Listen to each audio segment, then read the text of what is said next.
शांति। 8 जनवरी 2024 प्रातः मुरली ओम शांति बाप दादा मधुबन। आज बाबा ने सुनाया मीठे बच्चे। बाबा कहते बाप की याद में रहे सदा हर्षित रहो।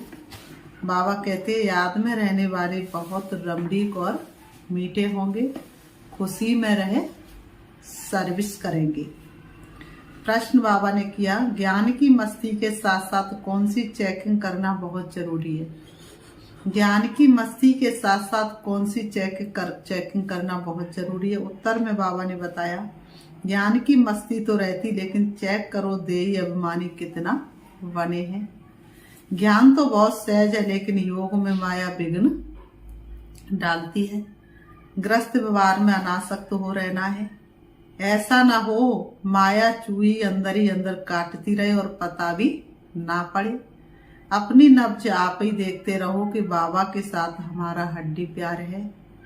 कितना समय हम याद में रहते हैं। आज की मुरली से गीत है, जले ना क्यों परवाना, जले ना क्यों परवाना, समा दिखा कर प्रीत निभाना, जले ना क्यों परवाना। ओम शांति। मीठे मीठे बच्चों ने गीत की लाइन सुनी, जबकि बाप इतना जलवा दिखाते हैं, तुम इतने हसीन बन जाते हो, तो क्यों ना ऐसे बाप का बन जाना चाहिए। जो बाप श्याम से सुंदर बनाते, बच्चे समझते हम सांवरे से गोरे बनते हैं। एक की बात नहीं है, वो लोग श्री कृष्ण को श्याम सुंदर कह देते हैं। चित्र भी ऐसा बनाते, कोई सुंदर तो कोई श्याम। मनुष्य समझते नहीं कि ये हो कैसे सकता है। सतयुग का प्रिंस श्री कृष्ण सावरा हो ना सके। श्री कृष्ण के लिए तो सब कहते, श्री कृष्ण जैसा बच्चा मिले, पति मिले, फिर वह श्याम कैसे हो सकता है। कुछ भी समझते नहीं है। श्री कृष्ण को सांवरा श्याम क्यों बनाया है? कारण चाहिए। ये जो दिखाते सरप पर डांस किया, ऐसी बात तो हो ना सके। शास्त्रों में ऐसी ऐसी बातें सुनकर कह देते हैं, वास्तव में ऐसी बातें कोई है नहीं। जैसे चित्रों में दिखाते शेषनाग की सैया पर नारायण बैठा है, ऐसी कोई सर्प की सैया आदि होती नहीं। इतने सैकड़ों मुख होते हैं क्या? बाबा कहते कितने किसी के सैकड़ों मुख होते हैं क्या? कैसे कैसे चित्र बैठ बनाए हैं मनुष्यों ने, कैसे कैसे चित्र बैठ बनाए हैं। जो मन में आया वही बना दिया। बाप समझाते इनमें कुछ भी रखा नहीं है। तो बाबा ने कहा ये सब भक्ति मार्ग के चित्र है। बाबा कहते इनमें कुछ रखा नहीं है, ये सब भक्ति मार्ग के चित्र है। परंतु ये भी ड्रामा में नूद है।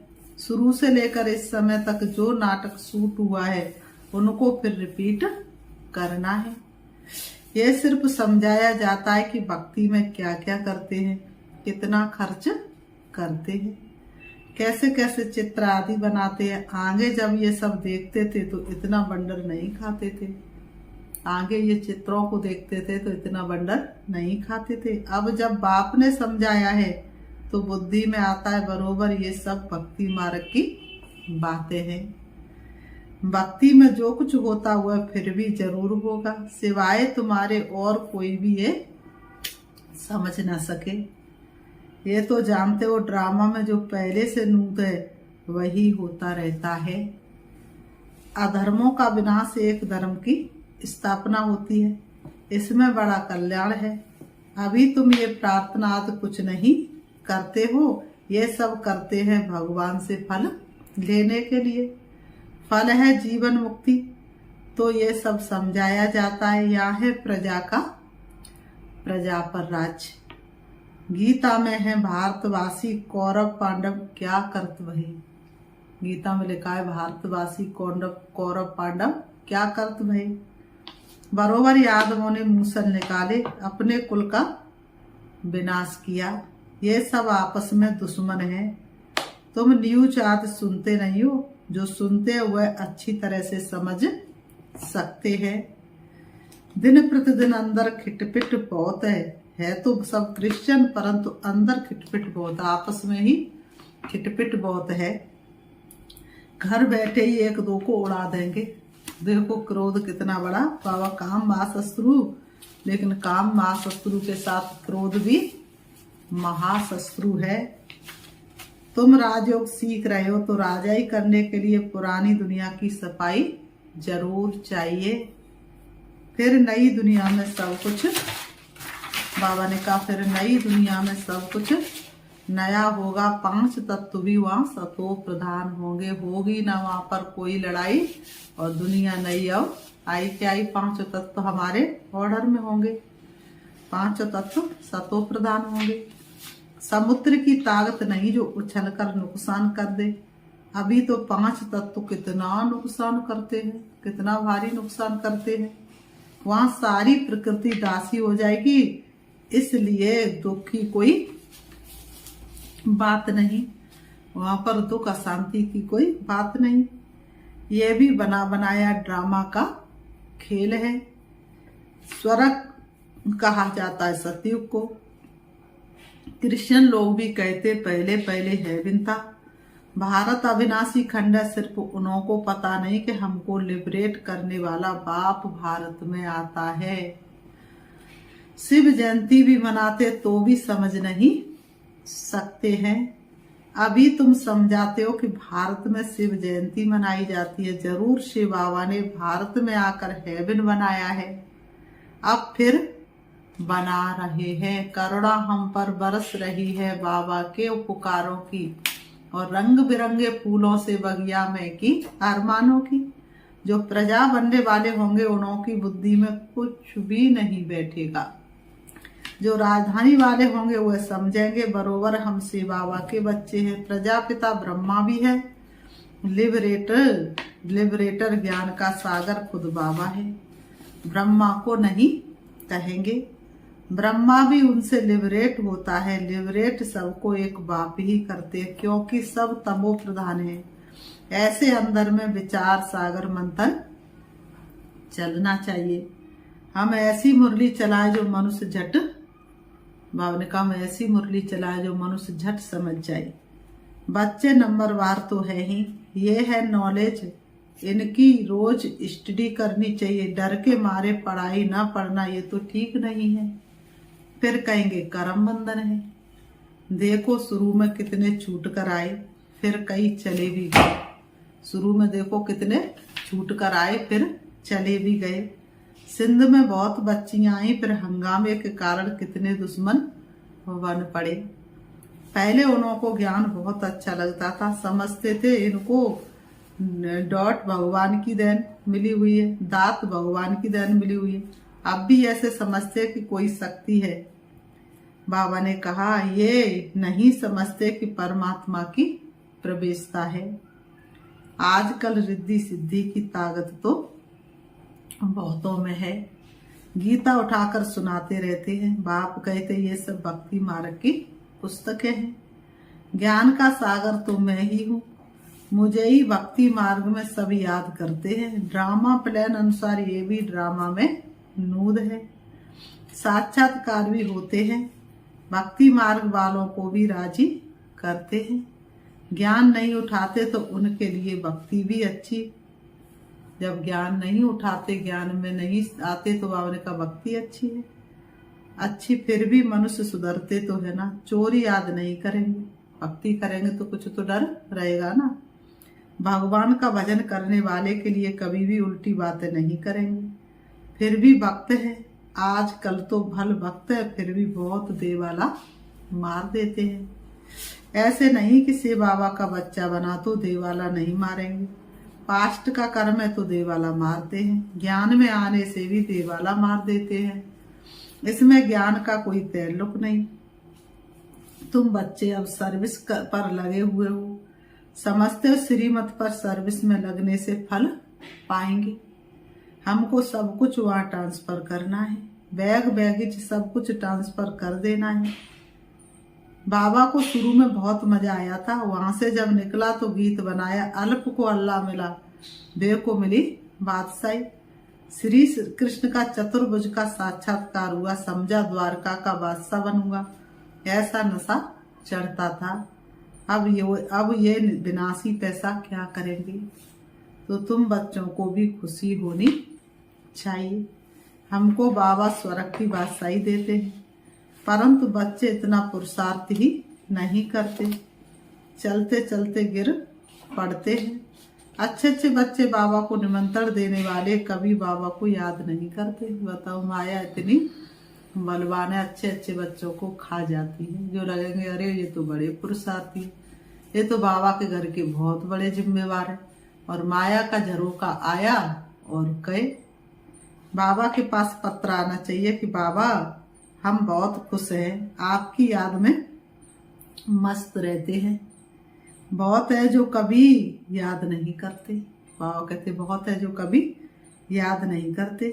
याद की यात्रा से ही क्या होता है, जब हम याद करते एक्यूरेट तब क्या होता है, तभी खुशी का पारा चढ़ता है। बिना याद के खुशी का पारा चढ़ जाए ये हो नहीं सकता। खुशी का पारा जोर से चढ़ेगी। ज्ञान में बल कितना भी मस्त रहते, परंतु देह अभिमान कितना है। देह अभिमानी पना कहाँ है, ज्ञान तो बढ़ाई चाहिए। योग में ही माया विघ्न डालती है। ग्रस्त व्यवहार में भी अनासक्त हो रहना है। ऐसा ना हो जो माया अंगूरी लगा दे। माया काटती ऐसे जैसे चूहा। बाबा कहते माया काटती ऐसे जैसे चूहा। चूहा ऐसे काटता जो पल खून निकल आए पर पता ना पड़े। बच्चों को पता नहीं पड़ता है कि देह अभिमान में आने से कितना नुकसान होता है। बाबू कहते बच्चों को पता नहीं पड़ता है कि देह अभिमान में आने से कितना नुकसान होता है। ऊंच पद पा नहीं सकेंगे। बाप से पूरा वर्षा लेना चाहिए।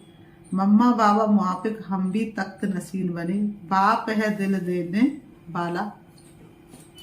देलवाड़ा मंदिर में भी पूरा यादगार है। अंदर हाथियों पर महारथी पर बैठे हैं। तुम्हारे में भी महारथी घोड़े सवार प्यादे हैं। हर एक को अपनी अपनी नबज देखनी है। बाबा क्यों देखे, बाबा को क्या पड़ी है, सबकी नबज देखे। अपने आप ही अपनी नबज देखनी है और अपनी कमियों को चेक करके और उन्हें समाप्त करना है। तुम अपने को देखो। हम बाबा को याद करते हैं और बाबा मिसल सर्विस करते हैं। हमारा बाबा के साथ योग है। रात को जाकर बाबा को याद करते हैं। हम बहुतों की सर्विस करते हैं। चार्ट रखना चाहिए। बाबा चार्ट रखेंगे तो चार्ट से पता चलता रहेगा। बाबा को हड्डी जिगरी कितना याद करते हैं। कोई समझते हम निरंतर याद करते हैं। यह नहीं हो सकता। कई समझते हम बाबा के बच्चे बन गए बस, परंतु अपने को आत्मा समझ बाप को याद करना है। बाबा की याद बगैर कुछ काम किया गोया बाबा को याद नहीं करते। बाबा की याद में सदैव हर्षित रहना चाहिए। याद में रहने वाला सदैव रमणीक रहेगा, हर्षित मुख रहेगा। किसको बहुत खुशी से और रमणीकता से समझाएंगे, बहुत थोड़े हैं। खुशी और रमणीकता से समझाने वाले बहुत थोड़े हैं। जिनको सर्विस का बहुत शौक है, चित्रों पर समझाना बहुत सहज है। ये है ऊंचे से ऊंचा भगवान, फिर उनकी रचना। हम सब आत्माएं भाई भाई है, इसलिए कहते हैं हिंदू मुस्लिम सिख ईसाई और आपस में सब भाई भाई। लेकिन उनको ये पता नहीं कि आपस में भाई भाई हम किस रीति से, लेकिन आत्मा आपस में भाई भाई। आत्मा आत्मा भाई भाई। ब्रदरहुड है, उन्होंने फादरहुड कह दिया है, क्योंकि जब सर्वव्यापी है तो फादरहुड हो गया। पहले से बाबा के चित्र पर समझाना है कि ये सब आत्माओं का बाप परम पिता परमात्मा निराकार है, परम धाम का रहने वाला है। हम आत्मा भी निराकार है, भ्रकुटी के बीच में रहती है। भ्रकुटी में जगती ज्योति इससे हर एक दीप जला ले। से बाबा भी स्टार है, परंतु स्टार की पूजा कैसे, इसलिए बड़ा बनाते हैं। इसलिए भक्तों ने पूजा करने के लिए इतना बड़ा लिंग बनाया। बाकी आत्मा कभी 84 लाख जन्म नहीं लेती है। 84 लाख की तो कोई गिनती भी कर ना सके। बाप समझाते आत्मा पहले अशरीरी आती है, फिर शरीर धारण कर पाठ बजाती है और पाठ बजाते बजाते घर को भूल जाती है। सतो प्रधान आत्मा पुनर्जन्म लेते लेते आयरन एज में आ जाती है। बाद में आने वाले तो 84 जन्म नहीं लेंगे। सब तो 84 जन्म ले नहीं सकते, आत्मा ही एक शरीर छोड़ दूसरा लेती है। नाम रूप देश काल सब बदल जाता है। ऐसे भाषण करना चाहिए, कहते सेल्फ रियलाइजेशन, परंतु कराए कौन? आत्मा से परमात्मा कहना, ये कोई सेल्फ रियलाइजेशन हुआ क्या? आत्मा ही परमात्मा है तो ये क्या हुआ? बाबा ने कहा ये नई नॉलेज है, ये नई नॉलेज है। बाप जो ज्ञान का सागर है, पतित पावन है, सर्व के सदगति दाता है, वही बैठ करके समझाते हैं। फिर उनकी खूब महिमा करो, शिव बाबा की खूब महिमा करो। उनकी महिमा सुनी, आत्मा का परिचय बताया। अब परमात्मा का भी बताते हैं। उनको कहा जाता सभी आत्माओं का बाप, हुआ छोटा बड़ा हो ना सके। परमपिता परमात्मा माना सुप्रीम सोल, सोल माना आत्मा। परमात्मा तो परे ते परे रहने वाला है, वह पुनर्जन्म में नहीं आते, इसलिए उनको परमपिता परमात्मा कहा जाता है। इतनी छोटी आत्मा में पाठ भरा हुआ है। आत्मा कितनी सूक्ष्म और उसमें पाठ कितना जबरदस्त भरा हुआ है। पतित पावन भी उनको कहते हैं। उनका नाम हमेशा श्री बाबा है, उनका नाम कभी बदलता नहीं, क्योंकि वह जन्म मरण में नहीं आते हैं ना। रुद्र बाबा नहीं, भक्ति मार्ग में अनेक नाम रखे, उनको सभी याद करते हैं कि पतित पावन आकर पावन बनाओ, तो जरूर आना पड़े। आते तब है जब एक धर्म की स्थापना करनी होती और अनेक धर्मों का विनाश, इसलिए कहते यदा यदा ही धर्मस्य ग्लानि। आदि सनातन देवी देवता धर्म, अभी है कलयुग, ढेर मनुष्य है। बाबा कहते अभी है कलयुग, कितने ढेर मनुष्य, गिनती भी कोई कर ना सके। सतयुग में बहुत थोड़े मनुष्य हैं। गाया भी हुआ है, ब्रह्मा द्वारा स्थापना, शंकर द्वारा विनाश। गीता द्वारा ही आज सनातन धर्म की स्थापना हुई थी। सिर्फ उसमें भी भूलकर श्री कृष्ण का नाम डाल दिया है। बाप कहते हुए तो पुनर्जन्म में आने वाला है। बाबा कहते हुए कैसे कह सकते हैं कि देश सहित सभी संबंधों को भूलो और मुझे याद करो। तो बाबा ने कहा बाप कहते हुए तो पुनर्जन्म में आने वाला है, मैं तो पुनर्जन्म रहित हूँ। तो अब जज करो कि परम पिता परमात्मा निराकार शिव है या श्री कृष्ण। गीता का भगवान कौन?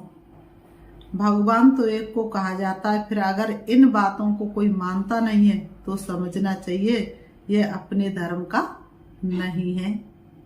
सतयुग में आने वाला झट मानेगा, एक शब्द सुनेगा और बुद्धि में ज्ञान बैठ जाएगा और पुरुषार्थ करने लग पड़ेगा। मूल बात ही ये है, इसमें तुम्हारी विजय है। परंतु देही अभिमानी अवस्था कहाँ है? बाबा कहते परंतु देही अभिमानी अवस्था कहाँ है? एक दो के नाम रूप में फंसते हैं। भक्ति मार्ग में भी कहते थे परवाती पार ब्रह्म में रहने वाले परमात्मा की। बाकी डर किसका? बहुत हिम्मत चाहिए। भाषण करने वालों को आत्मा का ज्ञान बहुत मस्ती से देना चाहिए। फिर परमात्मा किसको कहा जाता है इस पर भी समझाना चाहिए। बाप की महिमा है प्रेम का सागर, ज्ञान का सागर। वैसे बच्चों की भी महिमा है, किसको गुस्सा करना माना, लो हाथ में उठाना। बाबा कितना मीठा है। बच्चे कोई काम में नटाते मना करते हैं तो नटवर नहीं बनेंगे, बहुत मीठा बनना है। फिर बाबा कहते अच्छा मीठे मीठे सिकीलते बच्चों प्रति माता पिता बाप दादा का याद प्यार और गुड मॉर्निंग। रूहानी बाप की रूहानी बच्चों को नमस्ते। हम रूहानी बच्चों की रूहानी बाप दादा को याद प्यार और नमस्ते नमस्ते नमस्ते। धारणा के लिए मुख्य सार नंबर 1, अपना बैग बैगेज सब ट्रांसफर कर बहुत खुशी और मस्ती में रहना है। मम्मा बाबा समान तख्त नसीन बनना है, जिगरी याद में रहना है। नंबर 2, किसी के डर से पढ़ाई कभी नहीं छोड़नी है, याद से अपने कर्म बंधन हल्के करने हैं। कभी क्रोध में आकर लो हाथ में नहीं उठाना है, किसी सेवा में ना नहीं करनी है।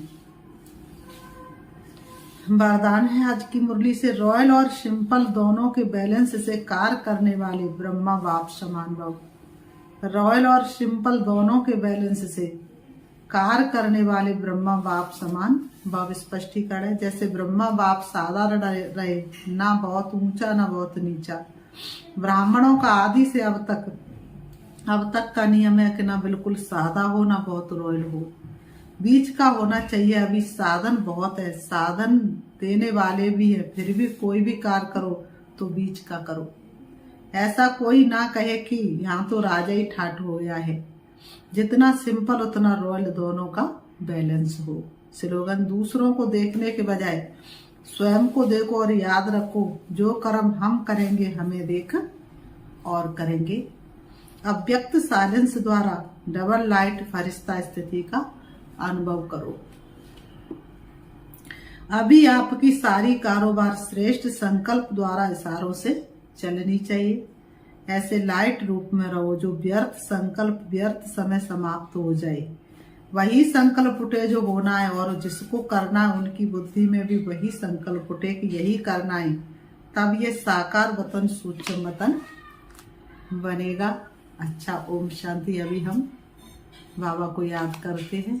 अभी अव्यक्त मास चल रहा है, तो छोटा सा एक गीत सुनेंगे, उसी के साथ बाबा को याद करेंगे। इस धरती पर कोटि कोटि जन आते हैं और जाते हैं, कुछ ऐसे जो दिव्य कर्म कर नाम अमर कर जाते हैं। सुनो सुनो सुनो सुनो ब्रह्मा बाबा की मंगलकारी दिव्य कहानी, दिव्य कहानी। सुनो सुनो, जिसको सुनकर अज्ञानी भी बन जाता ज्ञानी। सुनो सुनो ब्रह्मा बाबा की मंगलकारी दिव्य कहानी, दिव्य कहानी। सुनो सुनो, एक दिन शाम की बेला थी, हम बात सुनाते हैं। शिव ने उनमें प्रवेश किया, एक बात बताते हैं। बदल गया तन मन का रंग ढंग, किया विश्व परिवर्तन। सुनो सुनो ब्रह्मा बाबा की मंगलकारी दिव्य कहानी।